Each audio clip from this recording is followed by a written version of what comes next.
Under the oppressive weight of captivity, the women had resigned themselves to their fate. They were POWs, treated with harsh indifference, cut off from the world they once knew. But one fateful morning, everything changed. A cowboy, rugged and unassuming, walked into the camp, leading a hunting dog at his side. The women stared, their minds scrambling to reconcile the presence of this creature of the wild with the bleakness of their surroundings. The dog, with its keen eyes and infectious energy, trotted past the guards and straight toward them, a symbol of the unexpected. The prisoners had been taught to fear their captors, to expect cruelty at every turn, but this animal's warmth, his playful bark, his eager tail wagging, was something they had never anticipated. For the first time in months, the women felt a crack in the wall of fear that had surrounded them, and their hearts trembled with an emotion they couldn't name. This was the beginning of a transformation they never saw coming. The air was thick with the smell of sweat and dust, clinging to their clothes like the shame of their captivity. Each day bled into the next with unrelenting monotony. The mornings began with the sharp metallic clang of the bell, its echo ringing in their ears, dragging them out of the meager warmth of their blankets. They had become experts at preserving their dignity in the face of cruelty, their lives reduced to the rhythm of survival. The daily tasks were a blur of exhaustion and effort, from the endless scrubbing of floors to the mindless work of sorting meager rations. Meals, if they could be called that, were sparse, just enough to keep them alive, but not enough to nourish. The watery soup tasted of bitterness, the stale bread crumbled between their fingers, and the occasional strip of meat was always a reminder of what they had once taken for granted. There were no real meals, just survival. The lack of privacy only worsened their mental and emotional strain, as the women were housed in barracks that offered little shelter from the harsh winds and even less from the unyielding gaze of their captors. The guards, indifferent and detached, watched over them, their eyes cold and calculating, never offering any semblance of kindness. The women's bodies had begun to waste away, and their spirits followed suit. Hygiene, a once taken-for-granted luxury, had become an impossible dream.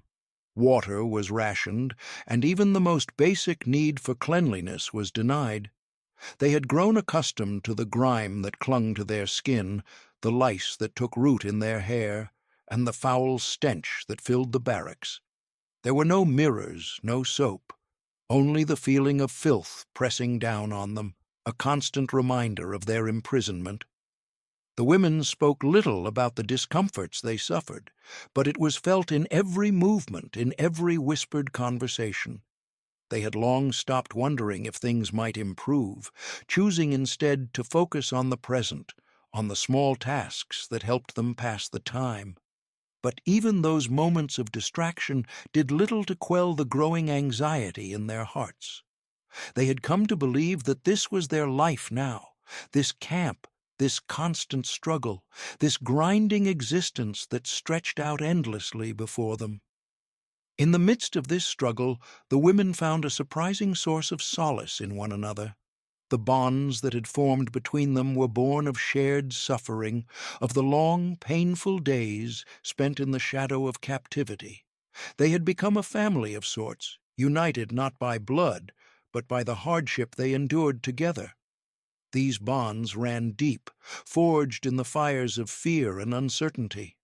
At night, as they huddled together for warmth, they whispered words of comfort to one another, telling stories of their homes, their families, their lives before the war. It was these conversations that kept the light of hope flickering, even in the darkest moments. They spoke of the day they would return home, of the joy of seeing their loved ones again, and of the world that lay beyond the barbed wire. These shared memories were their most precious possession, the one thing that could never be taken from them.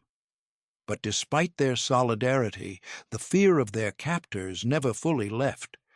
It lurked at the edges of their conversations, a shadow that could never quite be dispelled. They still feared the guards, still feared the unknown that lay beyond the fences. Every new face, every new shift in the routine was a reminder that their fate was not in their hands. And so they endured. They learned to live with the uncertainty, to keep their heads down, to keep their fears to themselves. They had no choice but to survive, no choice but to keep moving forward one day at a time. In the quiet moments, when the tension lifted just enough to allow for a brief respite, they clung to the idea that somehow, against all odds, they would one day be free. But even that hope felt fragile, like a thread that could snap at any moment. It was in this fragile existence, this broken routine of survival, that the arrival of the cowboy and his dog would forever change their world. The first hint of something unusual came with the sound of boots crunching on gravel.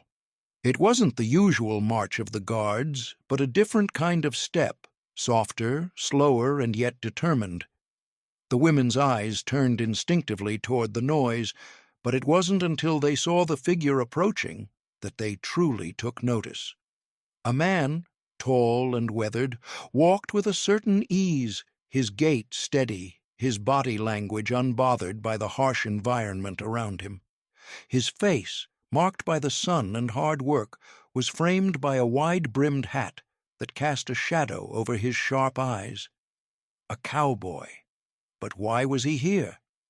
They had been told the Americans were all soldiers, cold and mechanical, not this stranger in worn boots and faded denim. And behind him, trotting cheerfully along, was a dog, an animal so full of life and energy that it seemed almost out of place amidst the camp's bleakness. The cowboy paused at the gates, seemingly unsure of what to do next, but his dog had no such hesitation. It bounded forward with a happy bark, its tail wagging as if it had just stepped into a world made entirely of new smells and possibilities. The guards barely gave the man a second glance, too focused on their own duties to consider his presence. But the women, with their sharp eyes and keen senses of survival, could not ignore him. They watched, confused and curious, as the dog made its way across the compound, its every step a burst of infectious energy. It was so alive, so full of joy, that for a moment the women almost forgot their situation. They almost forgot they were prisoners. The cowboy, for his part, didn't seem to be in any rush. He stood at the edge of the camp, leaning against a post, his gaze steady as he watched the dog interact with the environment. He appeared as if he had no real purpose here, no mission, no immediate objective. There was no urgency in his posture, no clear reason for his presence, and yet his arrival was impossible to ignore. The women whispered to one another, wondering who he was, where he had come from, and why he was here. A moment later the dog bounded toward them, its playful bark echoing across the camp. For the first time in what felt like an eternity, the women found themselves laughing. Genuine laughter, not the forced smiles they had given to one another out of habit. The dog, with its goofy antics and unrestrained joy, seemed to break through the heavy fog of despair that had settled over the camp. It ran circles around the prisoners, its excitement infectious, as if it knew something they did not. The women stepped back, uncertain at first, not sure how to respond to such a display of pure, innocent energy. Their lives had been so full of fear, so defined by the lack of compassion, that they had forgotten what it felt like to experience something simple and untainted. But this dog, this creature who asked nothing in return, had unknowingly offered them something they had long since lost: hope. At first, they hesitated, too unsure to approach. It wasn't just the dog they were wary of, but the cowboy as well. What did his presence mean? Was he an American officer? A spy? Was this some new kind of psychological torture, a trick designed to break them down? They had been taught to fear the enemy in every form, to see cruelty in every gesture, no matter how small. Could they really trust this strange figure, this man who had wandered into their lives like a mirage, and with him a dog that seemed to bring only happiness? But as the minutes passed, their wariness began to fade. The dog, oblivious to their internal conflict, continued to frolic around them, its fur bright in the harsh sunlight. It nudged at their legs, its eyes wide with the innocence of a creature who knew nothing of war, nothing of suffering. Slowly, tentatively, some of the women began to reach down to let the dog sniff their hands. It was an act of courage, a small rebellion against the fear that had shackled them for so long. It was the first moment in weeks, perhaps months, when they allowed themselves to feel something other than dread. For the women who did not immediately reach for the dog, there was still something undeniable in the air, a crack in the wall of their suspicion. They watched, intrigued but cautious, wondering why they felt a strange pull toward the creature. Some of them had seen dogs before, hunting dogs, street dogs, but none had ever acted like this. This dog was different. It wasn't a weapon or a tool of the enemy. It was a symbol of something else entirely. And as the minutes passed, they began to wonder, was this dog a gift? Was it a sign that the world they had been taught to fear wasn't quite what they had imagined? And so, as the cowboy stood in silence, watching his dog connect with the prisoners in ways he could never have anticipated, the women's reality began to shift ever so slightly as the first sparks of change flickered in the dust. At first, it was hesitant. Furtive glances exchanged between the women as they watched the dog, unsure whether to trust the moment, unsure whether this uninvited joy could possibly last. But over the days that followed, something began to grow, an undeniable change. The women started to approach the dog one by one, their steps careful, their eyes still clouded with suspicion. And then, one afternoon, it happened. May, a young woman from Kyoto who had been quietly keeping to herself, observed the dog with a different kind of gaze. She had initially avoided any interaction, convinced that engaging with the animal might somehow betray her, or worse, be a trap set by the enemy. But as she watched the dog leap into the sunlight, its paws dancing with uncontained energy, her resolve softened. The dog came up to her, its big brown eyes wide with innocence, as if expecting nothing more than to be seen. With a tentative hand, May reached down and scratched the dog's ears. The response was immediate, a joyful bark and a happy wagging tail. In that moment, something inside May shifted. The warmth of the dog's affection melted away the hardened shell she had built around her heart. For the first time since her capture, she allowed herself to feel something that wasn't just survival, but tenderness. The women watched May's interaction with growing interest. A few more took cautious steps toward the dog, letting it nudge against their legs or sniff their hands. What had begun as a reluctant and uncertain gesture soon grew into something more. With each interaction, the women's hearts began to open. They found themselves sharing small moments with the dog, feeding it scraps of food when the guards weren't looking, patting it on the head as it lay in the sun, offering it small comforts that seemed insignificant but held deep emotional weight. It was as though, with each touch, they were reclaiming a piece of themselves that had been stripped away by the brutality of captivity. For a brief moment they could forget the endless days of hunger, the cold nights spent shivering on hard floors. Instead, they focused on the dog's warmth, on its gentle nature, on the simple joy it gave them. And then there was the cowboy. His role in this transformation was subtle, yet profound. His presence in the camp was as out of place as the dog itself, yet it seemed to make all the difference. He wasn't a soldier, wasn't an officer, just a man, leading a dog, with no grand purpose, no political agenda. His manner was simple, unpretentious, and his kindness was immediate, unforced. It was in the way he spoke to the guards, not with command or authority, but with quiet respect. It was in the way he watched the women, his gaze not judgmental but understanding. He seemed to know the value of small moments, of quiet gestures. He wasn't here to interrogate, to demand information. He wasn't here to extract anything from them. He was here, simply, to exist. And in doing so, he gave them a glimpse of a world beyond war. A world where kindness didn't need to be earned, where humanity wasn't just a weapon in a larger struggle. The women began to notice the difference between the cowboy and the guards. The guards spoke only when necessary, their words clipped and harsh, their commands delivered without warmth. The cowboy, however, spoke when he didn't need to, when there was no reason to do so.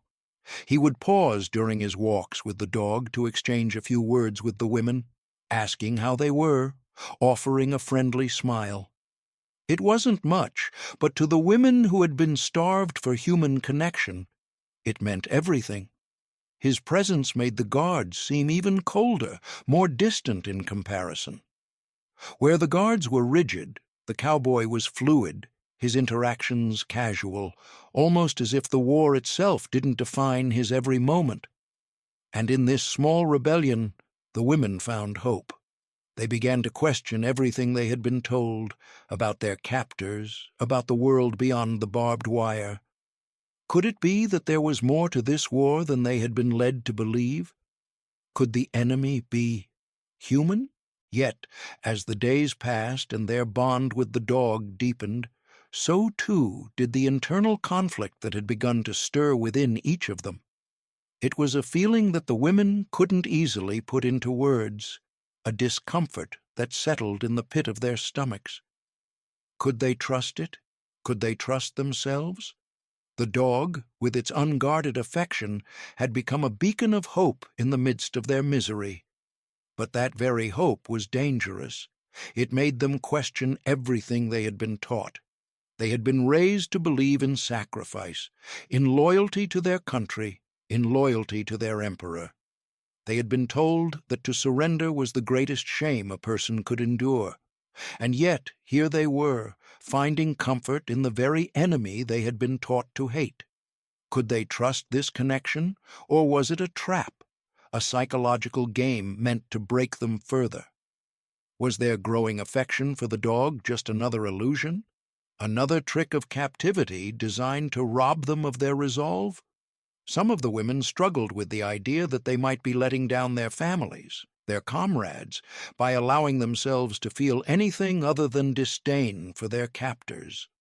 It was a hard thing to reconcile, this joy they felt with the dog's presence, the brief moments of tenderness when they allowed themselves to soften. It was all too easy to let themselves slip into this small comfort, to pretend that the dog's loyalty meant something. But the deep-rooted beliefs they had been taught clung to them like an old, suffocating cloak. To show kindness to the enemy, to allow themselves to love the dog, was dangerous. It felt like betrayal. Betrayal of their country, of their families, and of their comrades who had fought, or perhaps died, under the banner of the empire. For May, the conflict was most acute. She had felt the stirrings of tenderness in her heart the first time the dog had licked her hand. But now, as the dog sought her out more and more, she could feel herself growing attached, and it frightened her. It was one thing to feel kindness toward an animal. It was another to feel a growing trust toward the soldiers who had taken them captive. She found herself asking, was this really the end of the war? Was this what it meant to be captured by the enemy? Was it all just a lie? Her thoughts were fragmented, pulled in multiple directions. One moment she would feel the soft warmth of the dog's fur beneath her fingers, and the next She would recall the propaganda she had been raised on, the horrors of captivity she had been promised. Every act of kindness from the Americans felt like a betrayal of the oath she had once sworn to her emperor, and yet, in the dog's eyes, she saw nothing but innocence. Could she allow herself to be softened, to let go of the teachings that had shaped her entire life? But there were others who opened up, albeit hesitantly. For the first time since they had been taken captive, they felt themselves capable of something other than survival. One woman, Hannah, had spent the majority of her time in the camp buried in silence, unwilling to give in to the vulnerability that the dog's presence evoked. But one evening, as the dog rested its head on her lap, she couldn't help but reach down and run her fingers through its soft fur. The act was small, almost insignificant in the larger context of the war. But in that moment, it felt like an ocean of relief, as though a weight had been lifted from her chest. She had never realized how much she longed for that kind of tenderness, for the feeling of being needed, even by a dog. It was an overwhelming sensation, one that left her in tears. It was the first time since her capture that she had allowed herself to grieve for the life she had lost, and for the person she had become in the process. It wasn't a grand change, not yet, but in these small, shared acts, the women were finding the strength to feel again, and for the first time in what felt like forever, they were beginning to understand that maybe, just maybe, there was more to life than survival. The bond between the women and the dog continued to grow, an unspoken thread that quietly altered the atmosphere in the camp. But there was more to the cowboy's presence than just his dog. In the days that followed, the women began to see him not just as an outsider, but as someone who shared their humanity, someone whose wounds ran deeper than they had imagined. It began with a simple conversation one evening when the air was cooler and the sounds of the camp had softened to a dull hum. May had found herself alone in a corner of the compound, watching the cowboy as he sat with the dog. There was something about him, his quiet demeanor, the way he seemed to watch the camp as though he were seeing something no one else could, something that drew her in. Without thinking, she approached, hesitating for a moment before sitting a few feet away. At first, the cowboy didn't acknowledge her presence. He kept his gaze fixed on the dog, scratching behind its ears. But after a long pause, he spoke, his voice low and steady. "He's a good dog," he said, his tone almost reflective. May wasn't sure if he meant the dog or something more, something hidden behind his words, but it was enough to break the silence. She nodded, unsure of what to say. Then, after a moment, the cowboy added, "I reckon he's the only one around here who hasn't forgotten how to be kind." The words struck May unexpectedly. She wasn't sure why, but something in them resonated deep inside her. It was as if the cowboy had opened a door she hadn't even known was there. She swallowed, hesitating before she spoke. "You've been here before, haven't you?" He didn't answer immediately. Instead, he shifted, his eyes momentarily meeting hers before looking down at the dog. "I've been a lot of places," he said quietly. "Seen a lot of things. You come to know people. More than you want to, sometimes. But you get used to it. You get used to the silence, the things people never say. What's left unsaid is sometimes the heaviest weight of all." May didn't understand at first, but the weight in his words was undeniable. She had been taught that strength came from silence, that the tightness in one's chest was something to be carried with pride. But here, this cowboy, this enemy, as they had been taught to think of him, was speaking of something different. He wasn't just here because of orders. He wasn't here because of hatred. There was something more to him, something that connected him to them in ways that had nothing to do with nationality, rank, or war. He turned to look at her fully, and for the first time his eyes weren't distant or detached. There was something raw in them, something that felt almost like recognition. "You know," he began, his voice softer now, "war doesn't change just the ones fighting it. It leaves scars on everyone. The land, the people, even the ones who think they're outside of it all. It's a terrible thing, this war. It doesn't care who you are or where you're from. You're all just pieces in a game you never agreed to play." The words hung between them, heavy with unspoken meaning. May, like the others, had grown up on stories of honor, of the righteousness of their cause.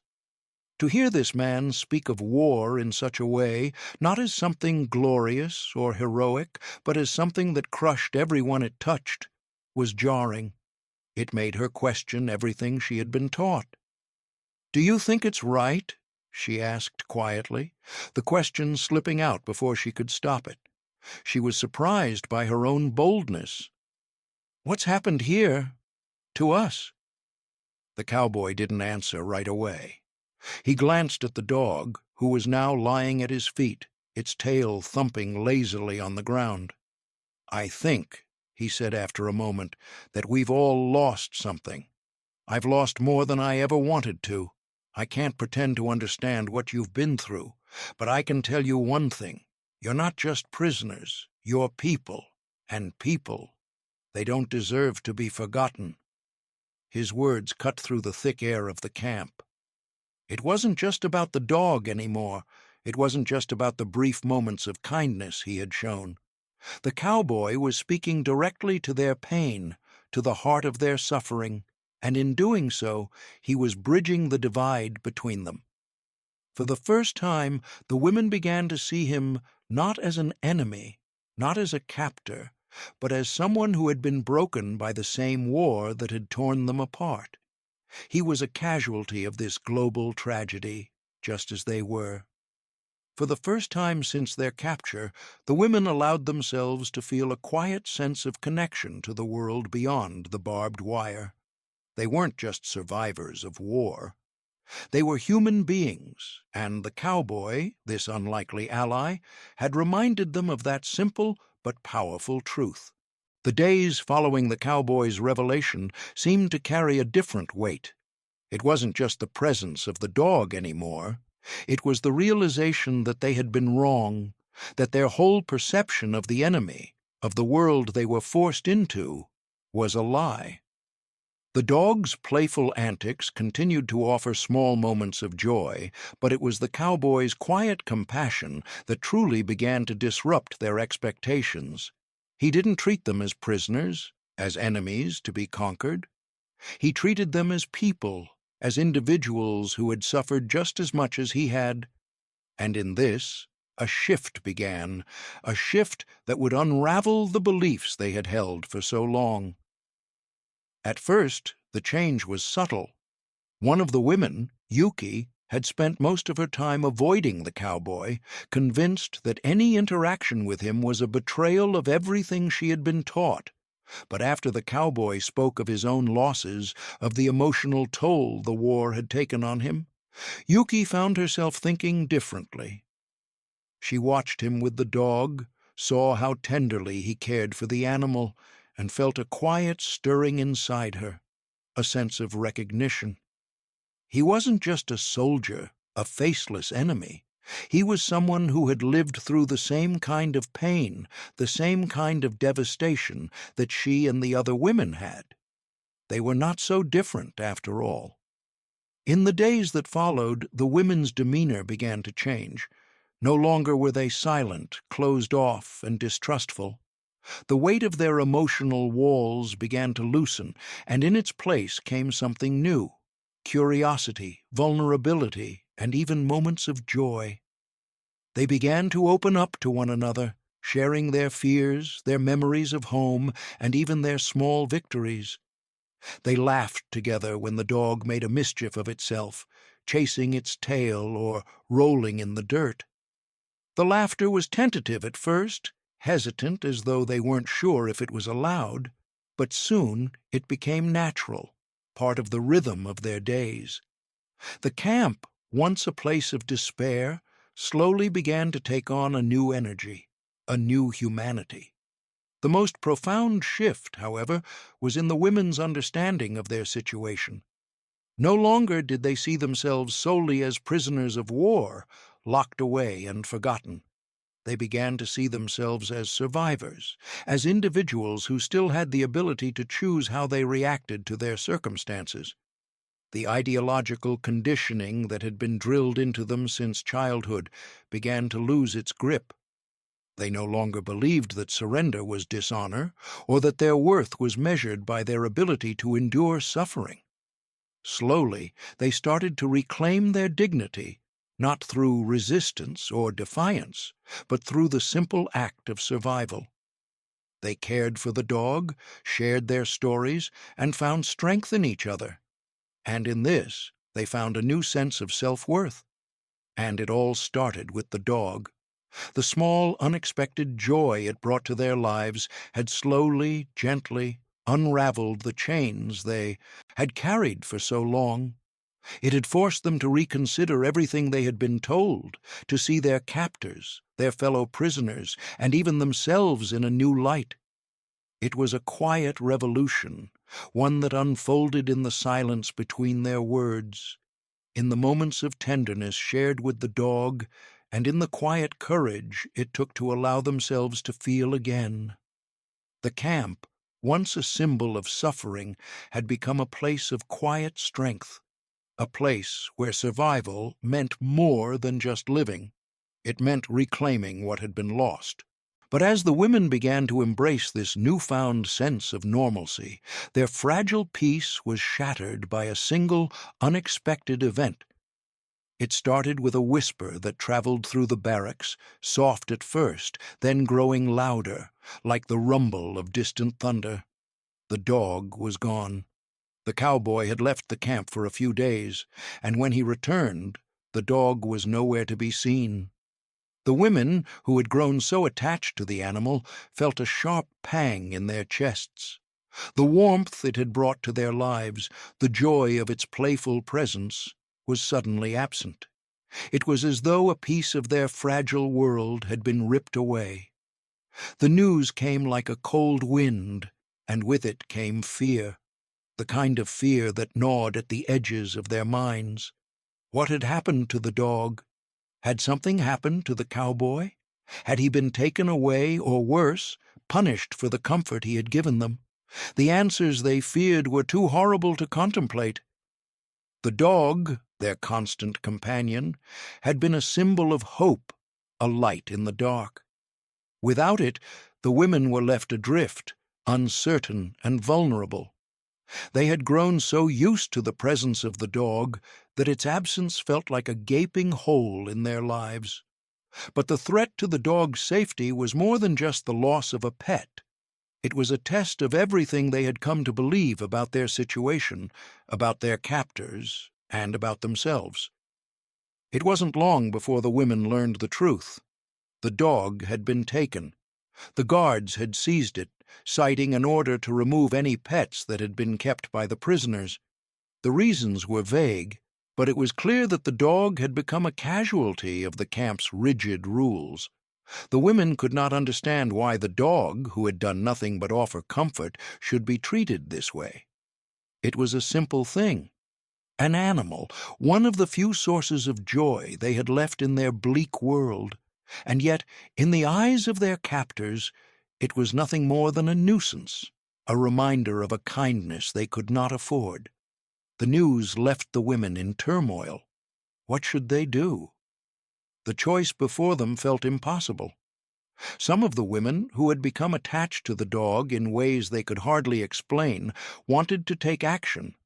They wanted to protest, to demand its return, to fight for the one piece of normalcy they had left. Others, however, felt a deep sense of resignation. What could they do? They were prisoners. What power did they have? And yet, in their hearts, they knew they could not simply accept the loss of the dog. It was not about the animal itself. It was about the way it had made them feel, the way it had reminded them of their humanity. As they sat together in the evening, whispering in the shadows of the barracks, the weight of the decision began to shift. They could not sit idly by and let the dog be taken without a fight. It wasn't just about the dog. It was about their dignity, their ability to make a choice, to resist the emotional death they had been living under for so long.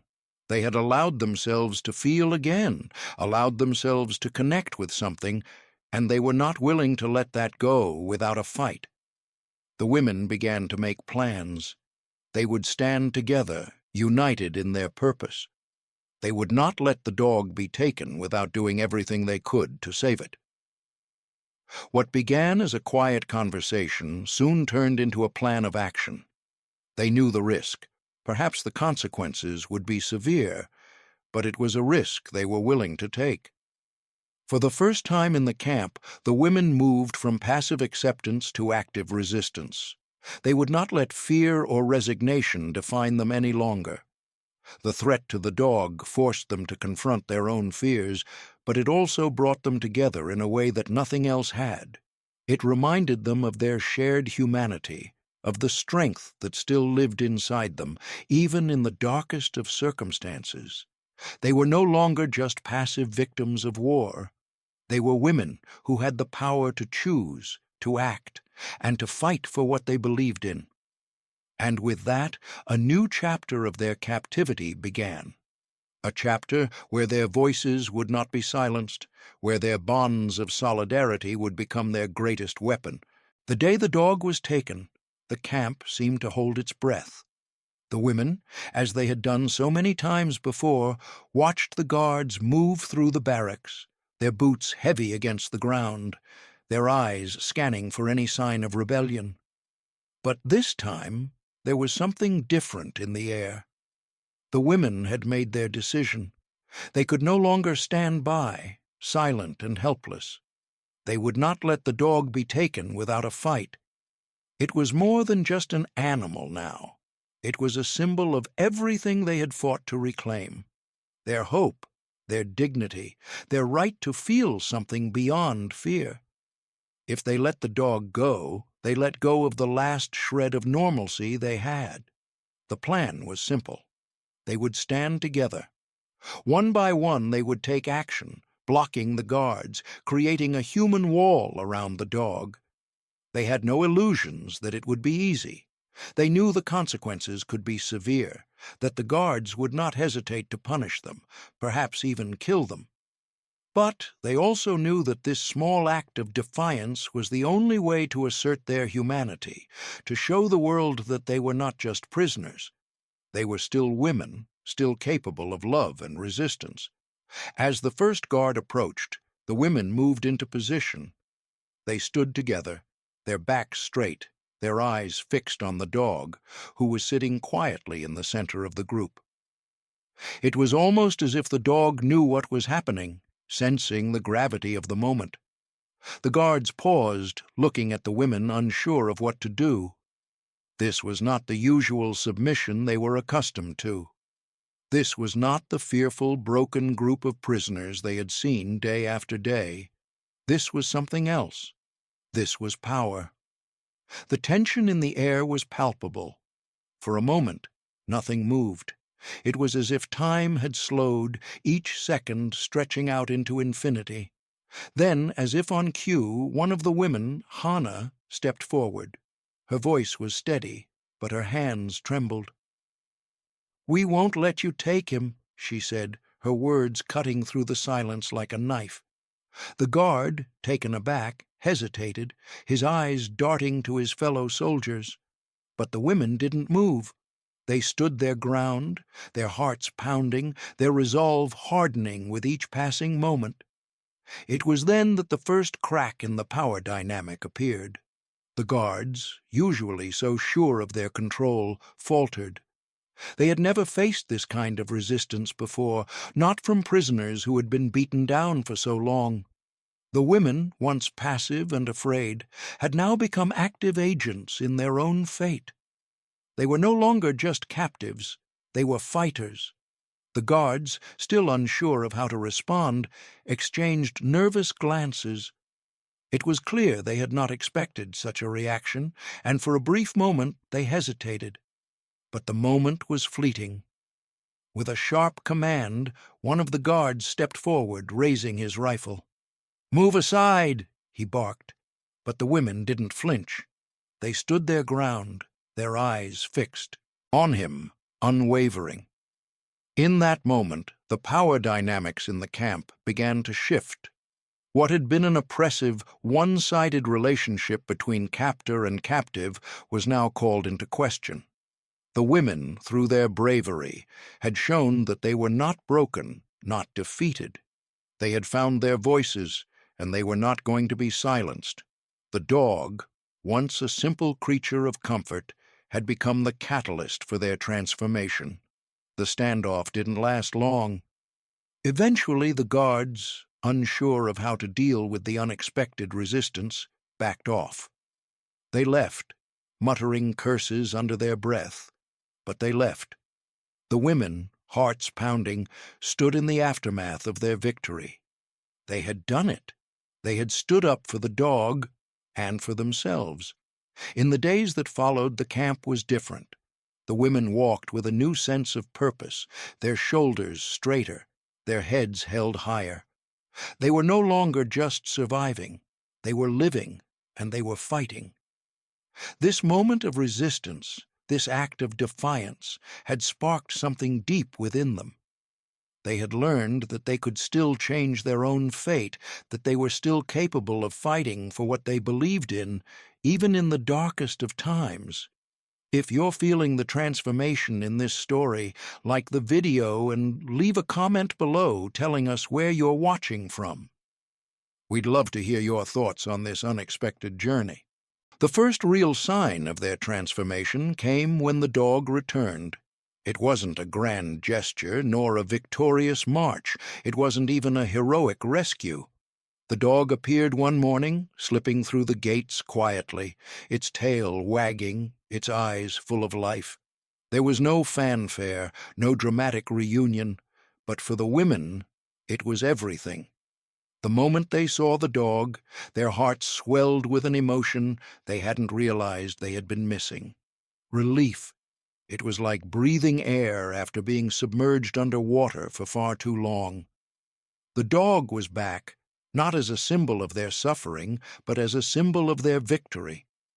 The victory was not in the act itself, but in what it represented, their ability to resist, to stand firm, and to reclaim something of their own. The resolution of the dog's fate was a turning point, but it was more than just a simple return to normalcy. It was a reminder that they had grown. They had learned that the world around them, this camp, their captors, their circumstances, did not have the final say. They had discovered an inner strength, a collective power that had emerged in the most unlikely of places.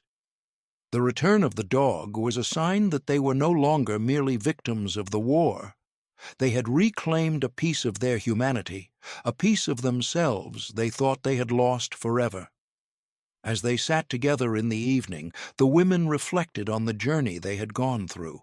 The dog had been a catalyst for change, but the true transformation had come from within.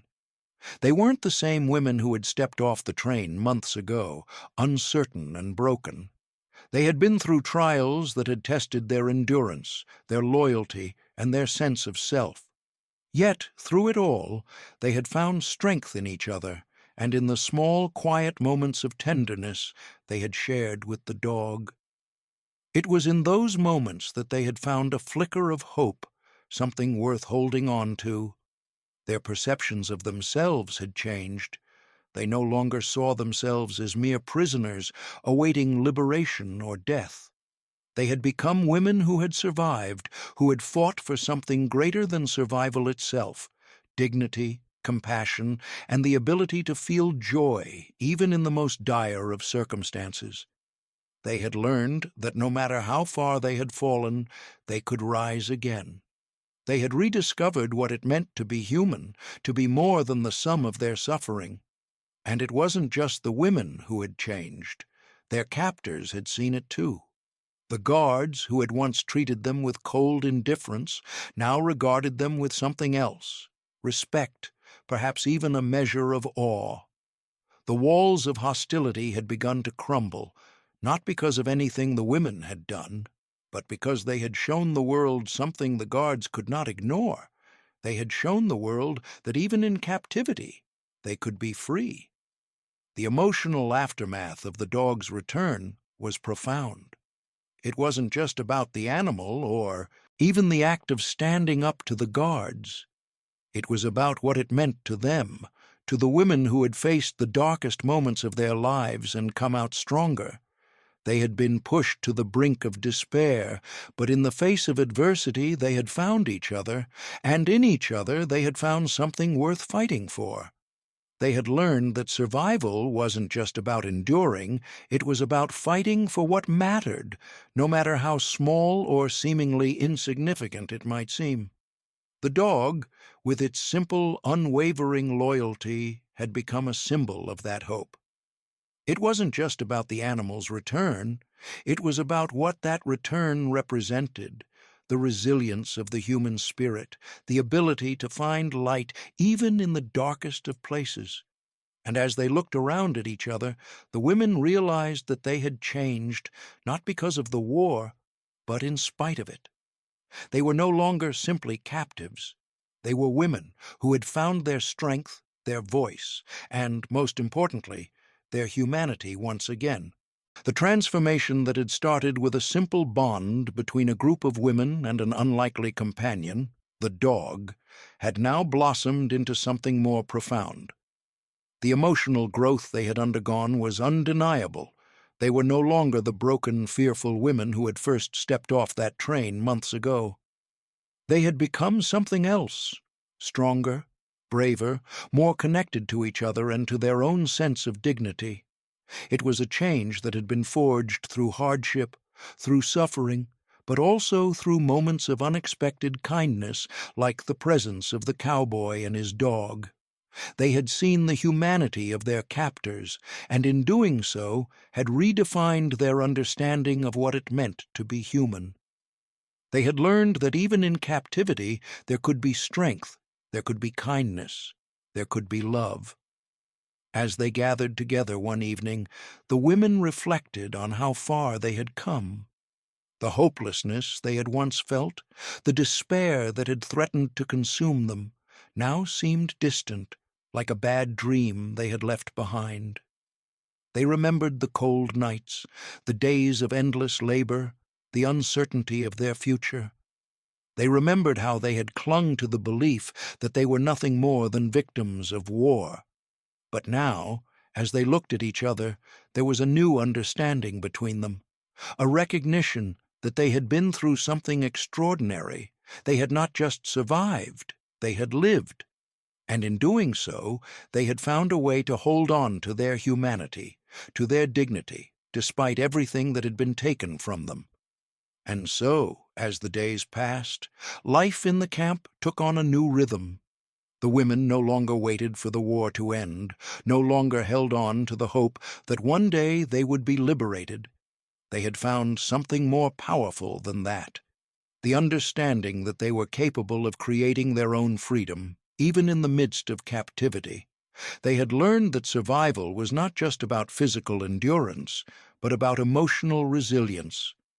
It was about the small victories, the laughter shared, the bonds formed, the quiet moments of kindness that defined their lives, not the brutality of their surroundings.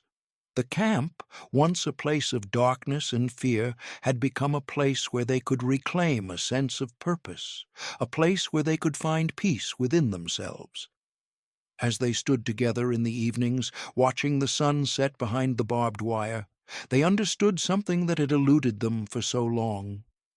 The world outside may have been at war, may have been torn apart by violence and hatred, but within the camp, a quiet victory had been achieved. The war could never take away the strength they had found within themselves, the humanity they had reclaimed. The cowboy and his dog had shown them that even in the worst of times, even in the darkest of places, there was still room for compassion, for connection, for hope. And as they moved forward side by side, the women knew that they had been irrevocably changed. They were no longer just survivors. They were individuals whose hearts had been touched by something greater than the war that had defined their lives. They were women who had found a way to live, not just endure, and in doing so had found something far more valuable than freedom, something that would stay with them long after the war had ended. If you've enjoyed this story, be sure to like the video and leave a comment below about where you're watching from. Your support means a lot.